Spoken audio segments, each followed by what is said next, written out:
مسلم قوم کے ان گمنام مجاہدوں کے نام جو اپنے خون اور تلوار کی نوک سے اپنی قوم کی تاریخ لکھتے رہے۔ موت کے مسافر سلسلے وار ناول۔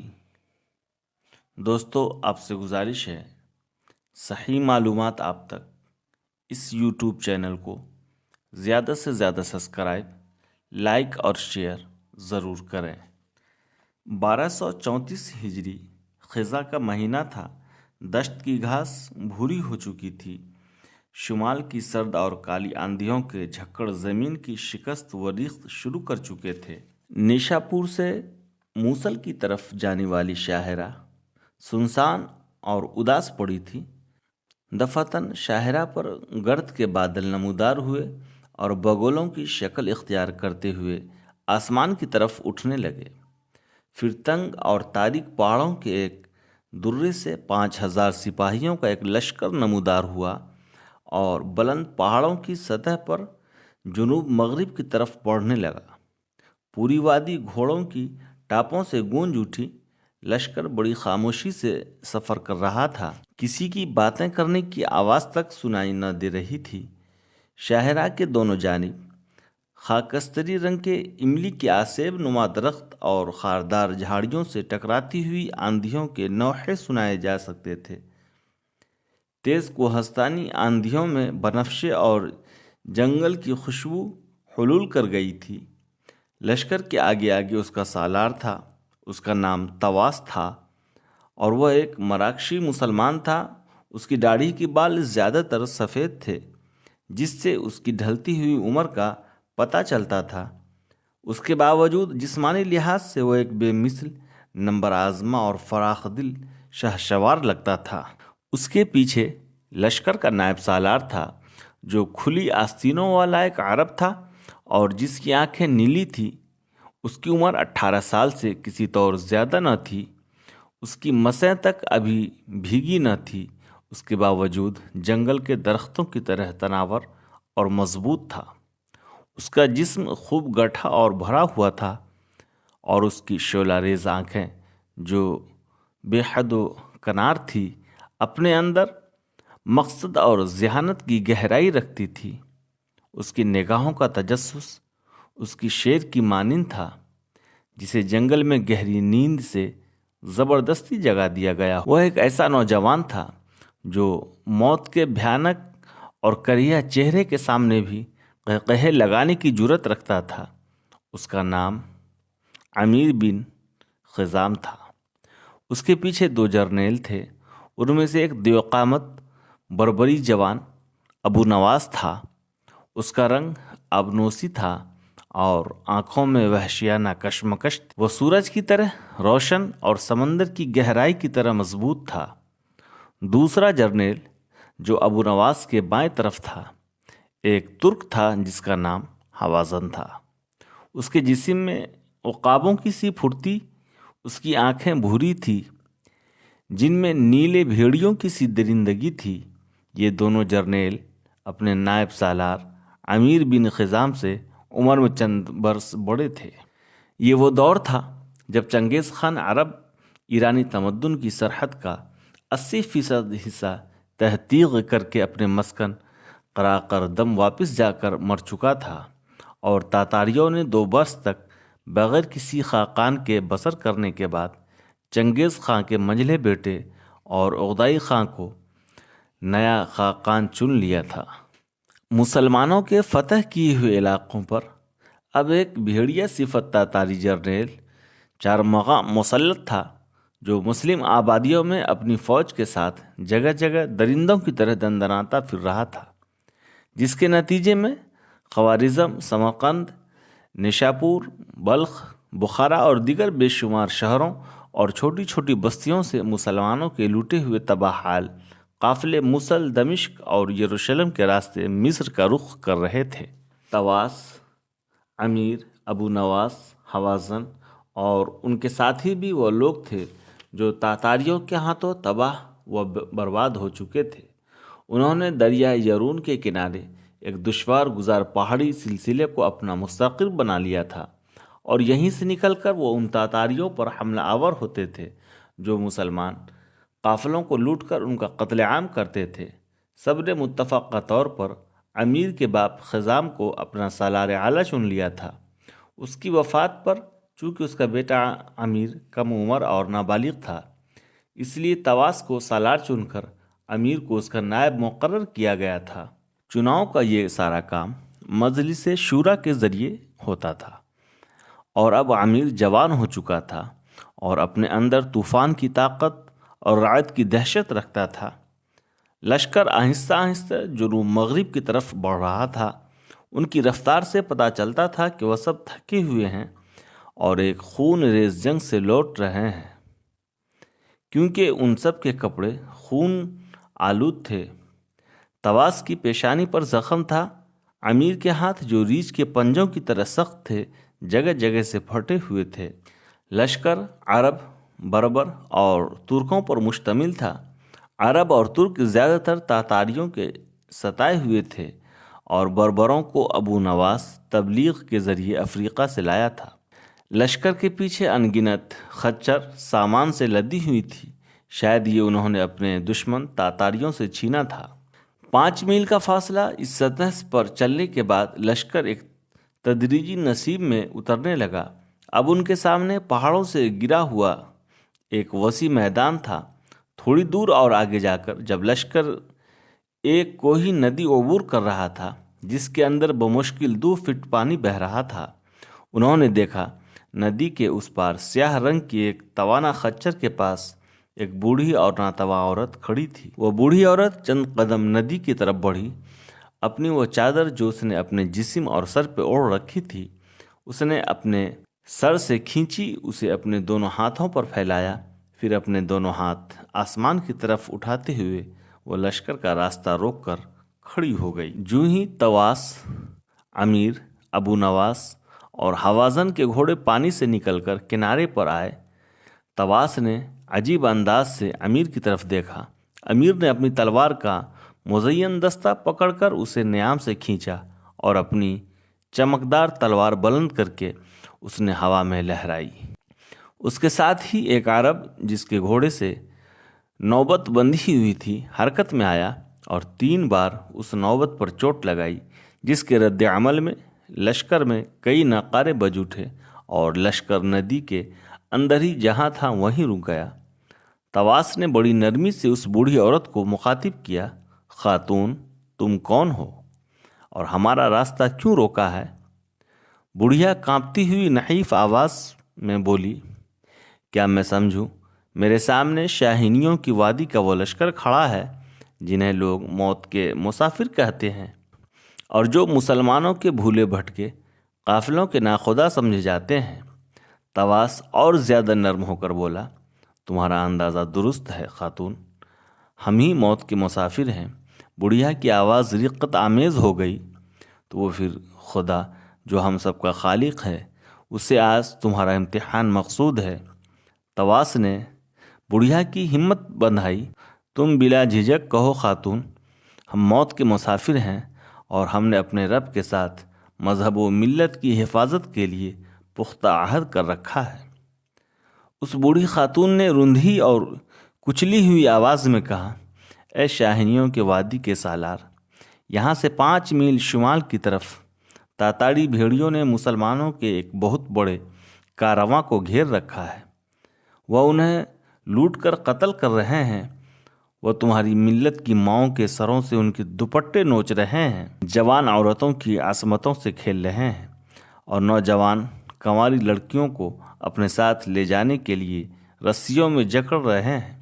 اپنے بھائی سے مل کر واپس اپنی بستی کی طرف آ رہی تھی کہ یہ منظر میں نے اپنی آنکھوں سے دیکھا ہے۔ میں اگر اکیلی ہوتی۔ بڑھیا خاموش ہو گئی۔ اس بیچاری کا سر آپ جھک گیا اور اس کی آنکھوں سے آنسو اس طرح بہہ گئے گویا کوہ کے چاک سے سوتا پھوٹ پڑا ہو۔ طواس کی حالت غصے میں عجیب ہو رہی تھی۔ اس کا چہرہ گرم اور سرخ تنور جیسا ہو گیا تھا، یوں لگتا تھا وہ آگ کا کوئی طوفان ہو اور اپنے سامنے آنے والی ہر چیز کو جلا کر راکھ کر دے گا۔ امیر بن خزام کی خون آلود انگلیاں غصے میں کانپ رہی تھیں۔ وہ اس پہاڑ کی طرح دکھائی دے رہا تھا جس کے اندر آتشی مواد کروٹیں لے رہا ہو۔ اس کے چہرے کے تاثرات بتا رہے تھے وہ آگ سے کھیلنے اور خون میں نہانے کا فیصلہ کر چکا ہے۔ اس کی حالت ان سلگتی ہوئی لکڑیوں جیسی تھی جن کے اندر اچانک شعلہ پھیل گیا ہو۔ ابو نواس غصے میں اپنے ہونٹ کاٹ رہا تھا۔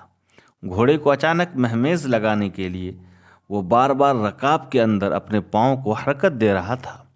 وہ بڑی بے چینی سے گھوڑے پر پہلو بدل رہا تھا جیسے سخت اذیت میں مبتلا ہو۔ حوازن کی حالت اور زیادہ قابل دید تھی۔ وہ اپنے گھوڑے کی باگیں بڑی سختی کے ساتھ اپنے ہاتھ کے گرد لپٹ کر اور کھول رہا تھا۔ اس کی بھوری آنکھوں میں ایک طوفان تھا اور وہ غصے میں پھٹی جا رہی تھی۔ طواس کی کپکپاتی ہوئی آواز پھر سنائی دی، خاتون تم کچھ اور بھی کہنا چاہتی تھی مگر رک گئی ہو۔ اپنے دل کا سارا غبار اتار دو۔ میں تمہیں یقین دلاتا ہوں ہم تاتاریوں سے ایسا انتقام لیں گے جسے دیکھنے والوں کے رونگٹے کھڑے ہو جائیں گے۔ اس ناتواں اور بوڑھی خاتون نے اپنا سر آہستہ آہستہ اوپر اٹھایا اور اپنی بھیگی آنکھوں سے طواس کی طرف دیکھتے ہوئے بولی، میں عرب ہوں، میرا نام امینہ ہے، میری بستی کا نام سیدابین ہے جو معروف تاریخی قلعے تلم کے پاس ہے جس پر ان دنوں تاتاریوں کا قبضہ ہے۔ میں اپنے بھائی سے مل کر اپنے گھر جا رہی تھی۔ میرے ساتھ میری نوجوان بیٹی بھی تھی جس کا نام اریتا ہے، لیکن شاید میری بدقسمتی میرے ساتھ تھی۔ جب میں یہاں پہنچی جس جگہ کھڑی ہوں تو کچھ گھڑ سوار آئے اور مجھے زد و کوب کر کے مجھ سے میری بیٹی کو چھین کر لے گئے۔ طواس نے بڑی تیزی سے پوچھا، تمہاری بیٹی چھیننے والے کون تھے اور وہ کس طرف گئے ہیں؟ امینہ سسکیوں میں رو پڑی، میں نہیں جانتی وہ کون تھے، تاہم ان کا رخ جنوب مشرق کی طرف تھا۔ کیا وہ تاتاری تھے؟ نہیں۔ اس بار امیر اپنے ہونٹ کاٹتا ہوا بولا، میں جانتا ہوں وہ کون تھے، یقیناً الموت کے فدائین ہوں گے جو تمہاری بیٹی کو اٹھا کر لے گئے ہیں۔ امیر گھوڑے سے اترا اور بوڑھی امینہ کی خچر کے آس پاس گھوڑے کے سوبوں کے نشانات جھک کر بڑے غور سے دیکھنے لگا۔ اچانک وہ سیدھا کھڑا ہوا اور امینہ سے کہا، کیا وہ تعداد میں 6 تھے؟ امینہ نے اسبات میں سر ہلا دیا۔ کیا ان میں سے ایک کا گھوڑا پچھلی بائیں ٹانگ پر لنگڑا کر چلتا تھا؟ امینہ نے حیرت کا اظہار کیا، ہاں ان میں سے ایک کا گھوڑا ضرور لنگڑا کر چلتا تھا، مگر تمہیں ان سب باتوں کا کیسے علم ہو گیا؟ خاتون، یہاں 6 گھوڑوں کے سوموں کے مختلف نشانات ہیں جن میں سے ایک گھوڑے کا پچھلا سوم پوری طرح زمین پر نہیں لگتا، جو اس بات کا ثبوت ہے کہ وہ لنگڑا ہے۔ خاتون، میں صرف سپاہی نہیں کھوجی بھی ہوں اور یہ کام میرے باپ نے مجھے 5 برس کی سخت محنت کے بعد سکھایا تھا۔ ٹھہرو خاتون، میں تمہیں یہ بھی بتا سکتا ہوں کہ تمہاری بیٹی کو اغوا کرنے والوں نے ابھی تک کتنا فاصلہ طے کیا ہوگا۔ امیر گھٹنوں کے بل زمین پر بیٹھ گیا اور لمبے لمبے سانس لے کر گھوڑوں کے سم سونگھنے لگا۔ پھر وہ کھڑا ہوا اور امینہ کی طرف دیکھتے ہوئے کہا، خدا کی قسم ان کے گھوڑوں کے سوموں سے ابھی تک تازہ بو آ رہی ہے۔ انہوں نے ابھی تک 3 میل سے زیادہ فاصلہ طے نہ کیا ہوگا۔ امیر اپنے گھوڑی کی طرف بھاگا اور ایک ہی جست میں اس پر سوار ہوتا ہوا وہ طواس سے مخاطب ہوا، یا امیر، آپ لشکر کا یہاں پڑاؤ کر کے جاسوسوں کو بھیج کر دشمن کی نقل و حرکت اور ان کے محل وقوع کا پتہ لگائیں۔ اتنی دیر تک میں اس خاتون کی بیٹی اسے لا کر دے دیتا ہوں، پھر ہم تاتاریوں پر حملہ آور ہوں گے۔ طواس نے جب اسبات میں سر ہلا دیا تو امیر نے اپنے گھوڑے کو ایڑ لگا دی، بیابانوں کے وحشیوں کی سی آواز نکالی۔ قلعہ الموت میں حسن بن صبا نے ایک جنت بنائی تھی جس میں وہ خوبصورت لڑکیوں کو حوریں بنانے کو جمع کرتا تھا۔ حسن بن صبا کا پورا نام حسن بن علی بن محمد بن جعفر بن حسین بن الصباح المجمع تھا۔ ایرانی تھا لیکن عرب کہلاتا تھا۔ مصر سے بھاگ کر شہر قزوین کے نزدیک قلعہ الموت بنایا تھا۔ سادہ زندگی بسر کرتا رہا، صرف ایک کمبل اوڑھتا تھا۔ آہستہ آہستہ اپنے پیروکار بناتا رہا طاقت پکڑ کر قلعہ الموت پر قبضہ کر لیا۔ اپنے پیروکار کو 3 حصوں میں تقسیم کیا، ایک حصے کا نام رفیق، دوسرے حصے کا نام لاحق اور تیسرے حصے کا نام فدائی۔ رفیق اور لاحق مذہبی داعیوں کے محافظ مددگار ہوتے تھے اور فدائی کے ہاتھوں اپنے دشمن کو قتل کراتا تھا۔ عجیب اتفاق ہے، الموت لفظ کا مجموعہ حساب سے 483 بنتا ہے، جس سے حسن بن صباح کی اس قلعے کو فتح کی تاریخ نکلتی ہے۔ اس کے کئی نام ہیں، مثلا نظاریہ، باطینی، فدائی، حساشین، اسماعیلی۔ اس کا گھوڑا شہاب ثاقب کی سی تیزی سے بھاگ اٹھا۔ طواس، ابو نواس اور حوازن کی طرف اشارہ کیا۔ انہوں نے اپنے گھوڑوں کو مہمیز لگائی۔ امیر کے پیچھے پیچھے اپنے گھوڑے سرپٹ دوڑا رہے تھے۔ طواس نے فوراً تاتاری لشکر کا اندازہ لگانے کے لیے جاسوس روانہ کر دیے اور لشکر کو پہاڑوں سے گھری ہوئی ایک محفوظ جگہ پڑاؤ کرنے کا حکم دیا۔ امیر کا سفید گھوڑا اپنی سانسوں سے سیاؤں سیاؤں کی آوازیں نکال کر ہوا میں بڑی تیزی سے فاصلوں کو سمٹ رہا تھا۔ اس کی سانسوں کے سنگیت سے یوں لگتا تھا جیسے ہانپنے کے بجائے انا البرق میں بجلی ہوں کی آوازیں نکال رہا ہو۔ 3 میل سے کچھ زیادہ فاصلہ طے کرنے کے بعد امیر نے اپنا گھوڑا روکا اور نیچے اتر کر وہ گھوڑوں کے سونگ سونگنے لگا۔ ابو نواس اور حوازن بھی اس کے قریب آ کر رک گئے۔ امیر کھڑا ہوا اور ان دونوں کی طرف دیکھتے ہوئے بولا، تیار ہو جاؤ، وہ بالکل ہمارے آگے آگے جا رہے ہیں۔ تھوڑی دور آگے جا کر انہوں نے دیکھا 6 سوار میان عربی کے ساتھ جا رہے تھے۔ ان تینوں نے انہیں جا لیا اور ان کے گرد گھیرا سا ڈالنے لگے۔ جب وہ ان سے نزدیک ہوئے تو انہوں نے دیکھا ایک سوار اپنے آگے لڑکی کو بٹھائے ہوئے اور اس کے اوپر سفید رنگ کی ایک اونی چادر ڈال رکھی تھی، جس کی وجہ سے لڑکی پوری طرح اس چادر تلے چھپ کر رہ گئی تھی۔ امیر نے زور سے چلا کر کہا، ٹھہرو، تم نے اس لڑکی کو اغوا کیوں کیا ہے؟ اس جوان نے جو لڑکی کو اپنے آگے بٹھاتے ہوئے خنجر نکالا اور لڑکی کے پیٹ پہ رکھتے ہوئے کہا، اگر تم تینوں نے ہم سے پوچھ تاچھ کی تو میں یہ خنجر اس لڑکی کے پیٹ میں گھونپ دوں گا۔ اگر تم اسے زندہ دیکھنا چاہتے ہو تو جدھر سے آئے ہو ادھر ہی لوٹ جاؤ۔ حوازن نے پریشانی سے ابو نواس کی طرف دیکھا۔ ابو نواس کی آنکھیں امیر کی طرف اٹھی اور امیر نے سر کے اشارے سے واپس مڑنے کو کہا۔ تینوں واپس مڑے۔ امیر آہستہ آہستہ ابو نواس کی اوٹ میں آیا اور اپنے ترکش سے تیر نکال کر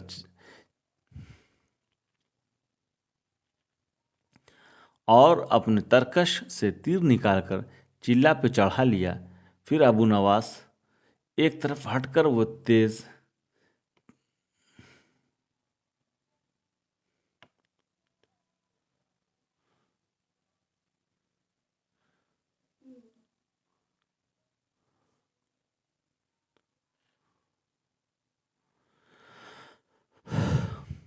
تینوں واپس